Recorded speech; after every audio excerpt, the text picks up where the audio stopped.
heard Solana is fast and cheap, but did you know it was originally written in C and called Loom? Or that it has no mempool and can upgrade programs live? Today we're diving into the surprising facts about Solana.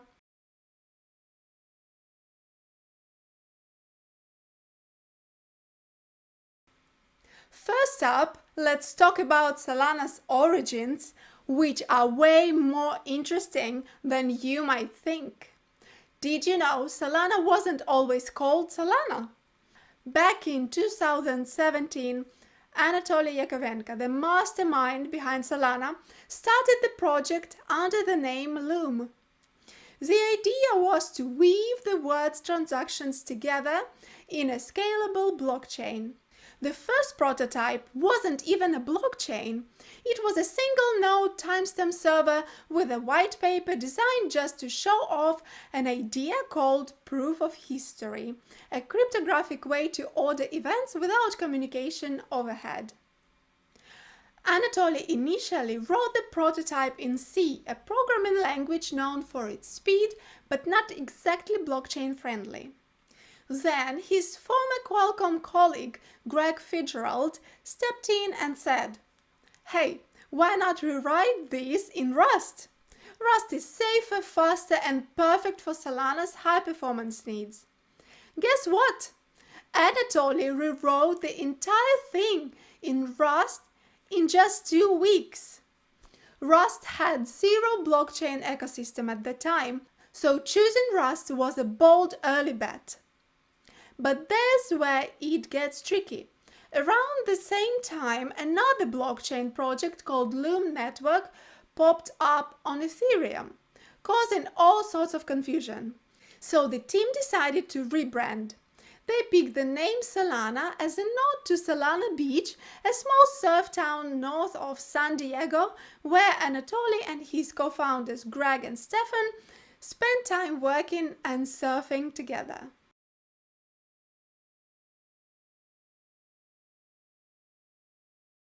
Speaking of waves, have you noticed Solana's love for ocean-themed names?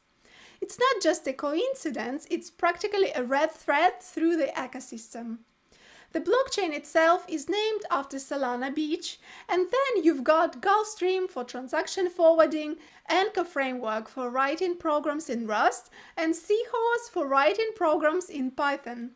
Also, Sea Level and Turbine. Did I forget anything? It's like the Solana team decided to bring the beach vibe to blockchain.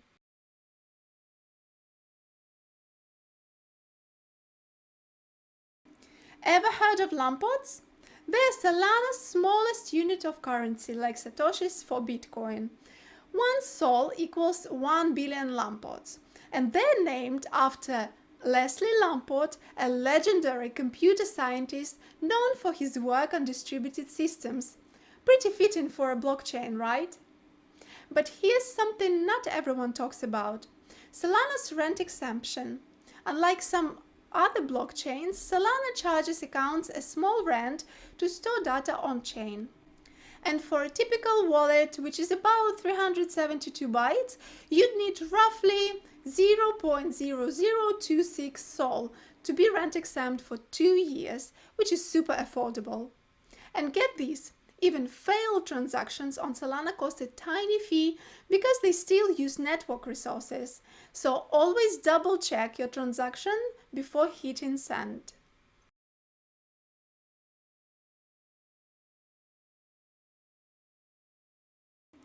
Next, let's talk about something that makes Solana stand out. It has no mempool.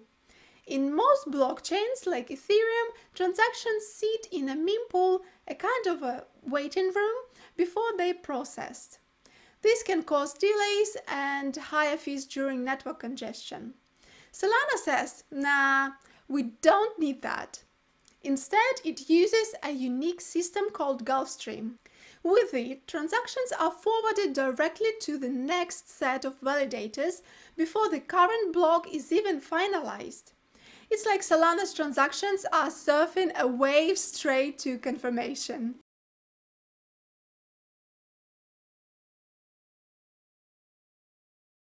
let's clear up a big misconception.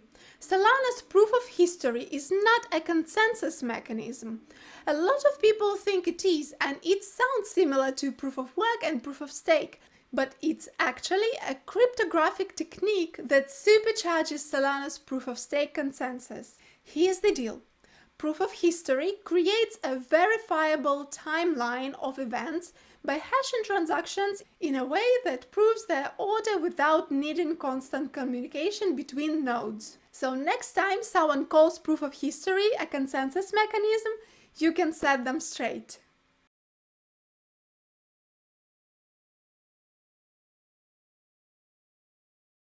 Now let's get technical with one of Solana's most unique features, upgradable programs. Unlike Ethereum, where smart contracts are immutable, meaning once they're deployed, they're set in stone, Solana programs can be upgraded. This is a big deal for developers. When you create a Solana program, like this simple one in Anchor, you deploy it using the Anchor deploy command, but here's the cool part. If you find a bug or want to add new features, you can run Anchor deploy again and the program gets upgraded at the same address. The program ID stays the same because the program data lives in the same on-chain account, and that data is simply overwritten if you have the upgrade authority. This is wildly different from Ethereum, where you'd need complex proxy contracts and delegate calls to achieve upgrades, which can get messy. Solana programs are mutable by default, but developers can choose to make them immutable once they're bug-free. This flexibility is a double-edged sword. It allows quick fixes, but means you need to trust the developer not to sneak in malicious code.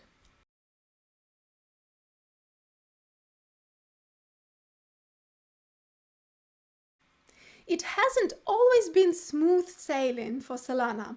The network has faced several high-profile outages when it went down for hours due to overwhelming transaction volumes or software bugs.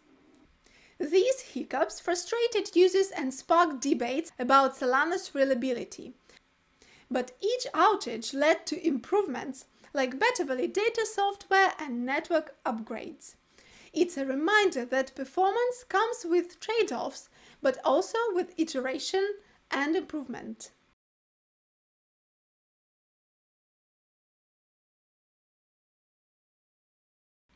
Solana's always evolving, and one lesser-known gem is the Token 2022 program.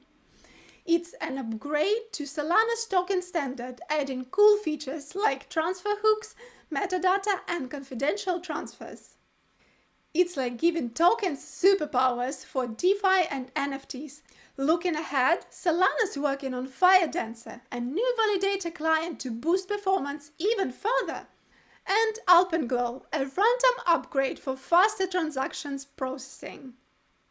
These projects show Solana's commitment to staying on the crest of the wave, pushing the boundaries of what blockchains can do. Let me know in the comments which fact surprised you the most. Thanks for watching. Bye!